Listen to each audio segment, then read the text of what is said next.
Most women don't lose power because they're too emotional. They lose power because they explain themselves too much. The moment you start explaining yourself, you're no longer standing in certainty. You're asking for permission. Here's the part no one tells you. Explaining doesn't create understanding. It creates negotiation.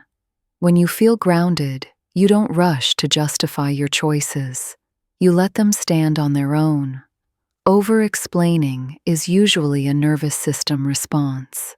It's your body saying, "Please, don't misunderstand me." But powerful women don't regulate their emotions through other people. They regulate themselves first. That's why their words are fewer, and their presence is heavier.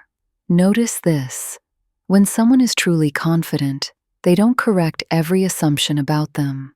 They allow silence to do the work. In dating, the woman who explains her boundaries often ends up defending them.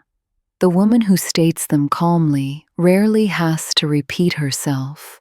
At work, the woman who keeps clarifying her competence teaches people to question it.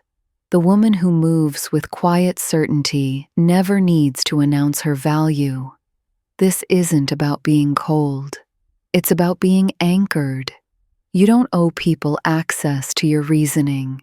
You don't need consensus to move forward. The more you trust yourself, the less you need to be understood. And paradoxically, that's when respect arrives. Not because they understand you, but because they feel you. Here's what happens when you stop explaining yourself. People lean in, not because you've become distant, but because you've become predictable to yourself. When you explain less, you listen more.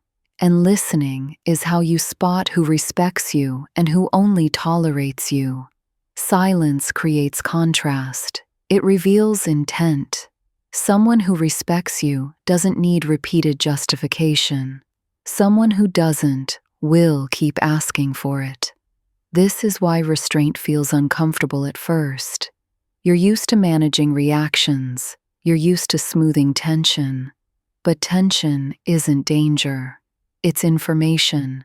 Powerful women don't rush to erase it. They let it sit. They let people show how they handle not being catered to. And that's the real filter. You don't need to explain your boundaries for them to exist. You don't need approval for them to be valid. The more you trust yourself, the less you reach outward for confirmation. And that's when something shifts. People stop questioning you, not because you argued better, but because you stopped arguing at all. Quiet power isn't silence. It's choosing when words are necessary and when presence is enough. Here's what most people misunderstand. Stopping explanations doesn't make you passive, it makes you precise. When you explain less, every word carries more consequence. People start listening because they're no longer being guided through your reasoning. They're forced to interpret you. And interpretation creates investment. This is why silence often feels uncomfortable. Not because something is wrong, but because you've removed other people's emotional training wheels. Many women were taught that being understood is the same as being safe.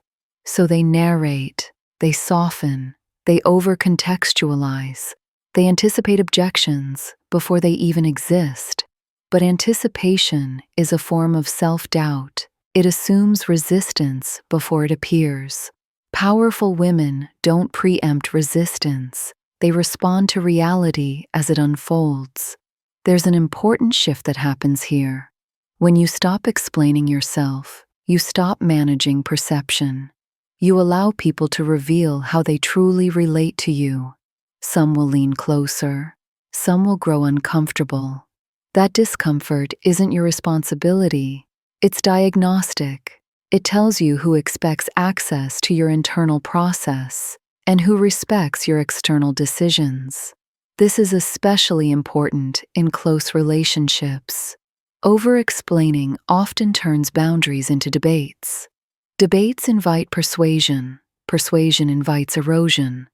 A boundary stated calmly doesn't need reinforcement, it needs consistency. And consistency doesn't require words, it requires follow-through. At work, the same principle applies. The woman who explains every choice teaches others that her authority is conditional. The woman who moves decisively teaches others to adapt to her pace. This isn't arrogance, it's self-containment. You're not withholding information to control people. You're withholding explanation to remain centered. There's a difference. Quiet power comes from internal alignment. When your actions match your values, you don't need to narrate them. You let time confirm you. You let patterns speak. You let outcomes do the explaining. This is why restraint feels lonely at first. You're used to connection through dialogue. But connection through presence is deeper. It filters faster. It costs less energy. And it attracts a different caliber of respect. Not approval. Respect. Approval is given quickly and taken back easily. Respect is slower, but it's durable. When you stop explaining yourself, you don't become invisible. You become legible. People know where you stand without you reminding them. And those who can't tolerate that clarity were never meant to stand close to you anyway. There's a quiet confidence that comes from knowing you won't overcorrect yourself. You won't rush to clarify tone. You won't rush to soften truth. You won't rush to explain impact that was never accidental. This steadiness changes how people approach you.